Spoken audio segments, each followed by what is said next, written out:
Guys, are you getting stuck while making sentences affirmative, negative, or interrogative?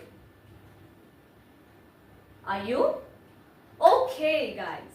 Then this video is the solution for you.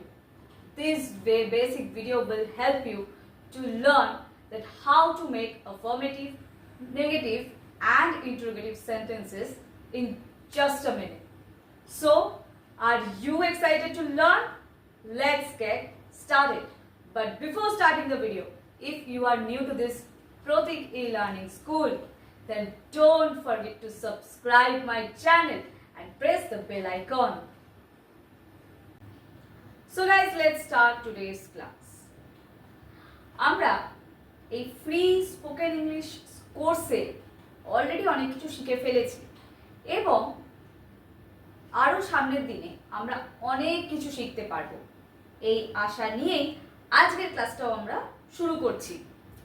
দেখো, এখানে affirmative, negative আর ইন্টারোগেটিভের একটা খুব basic structure দেওয়া আছে, যে স্ট্রাকচারের ওপর ভিত্তি করে যারা ওই নেগেটিভ, ইন্টারোগেটিভ বা অ্যাফার্মেটিভ বানাতে গিয়ে স্টাক করছো তাদের জন্য এই বেসিক ভিডিওটা ভীষণ দরকার।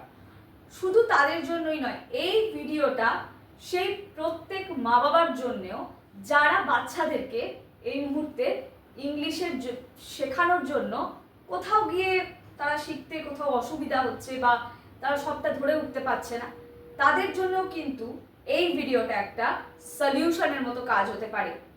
তাহলে আর বেশি দেরি না করে আজকের ক্লাসটাকে এগিয়ে নিয়ে যাওয়া যাক। চলো দেখো, এখানে সিঙ্গুলার লেখা আছে, এখানে প্লুরাল লেখা আছে। সিঙ্গুলার মানে একটা, প্লুরাল মানে অধিক, একের অধিক, তাই তো? আচ্ছা, অ্যাফার্মেটিভ মানে কি? আমরা নর্মাল যে স্টেটমেন্ট বলি বা নর্মাল যে কথাগুলো বলছি, দ্যাট ইজ অ্যাফার্মেটিভ। লাইক যেটা একটা পজিটিভ সেন্টেন্স, একটা হ্যাঁবাচক সেন্টেন্স, বোঝা গেল? বা একটা হ্যাঁবাচক বাক্য। নেগেটিভ কোনটা? না, নেগেটিভ হচ্ছে নাবাচক বাক্য। আর ইন্টারোগেটিভ কোনটা? প্রশ্ন রয়েছে, যেখানে আমরা কোয়েশ্চেন করছি, প্রশ্নসূচক বাক্য, বোঝা গেল? সিঙ্গুলারে কি রয়েছে? ইট ইজ, যেটা প্লুরালে গিয়ে হচ্ছে দে আর। সিঙ্গুলারে রয়েছে দিস ইজ, প্লুরালে হচ্ছে দিজ আর। সিঙ্গুলারে হচ্ছে দ্যাট ইজ, প্লুরালে হচ্ছে দোজ আর। সিঙ্গুলারে হচ্ছে দেয়ার ইজ, প্লুরালে হচ্ছে দেয়ার আর। বোঝা গেল? আচ্ছা, সেম ভাবে সিঙ্গুলারে যখন আমরা ইন্টারোগেটিভ সেন্টেন্স করব, কিভাবে করব? Is it question mark, is this question mark, is that question mark, is there question mark.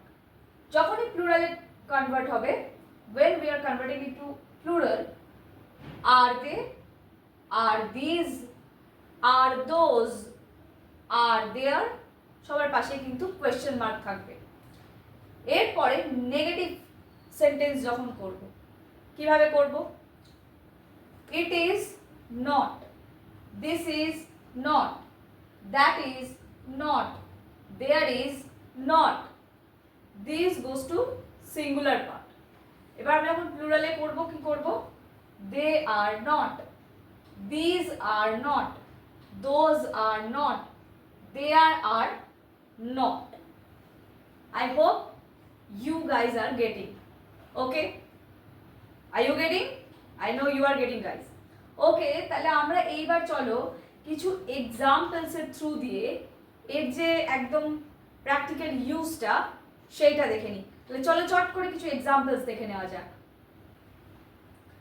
Let's see some examples of this basic formula of affirmative, negative and interrogative sentences. Okay, so starting with the first one, affirmative, it is sunny today. Negative, it is not sunny today. Interrogative, is it sunny today? Number 2, it is a beautiful painting. Negative, It is not a beautiful painting. Interrogative. Is it a beautiful painting? Affirmative. This is a comfortable chair. Negative.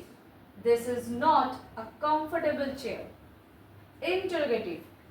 Is this a comfortable chair? Number 4. That is a good idea. Negative. That is not a good idea. Interrogative. Is that a good idea? Question mark. Affirmative. There is a book on the table. Negative. There is not a book on the table. Interrogative. Is there a book on the table? So here are some examples for you.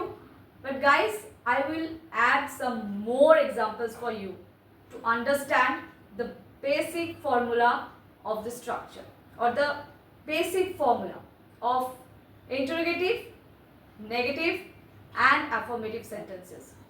So don't worry about it. এই ভিডিওটা just লাস্টের দিকেই ওই কয়েকটা আমি আরো sentences add করে দেবো।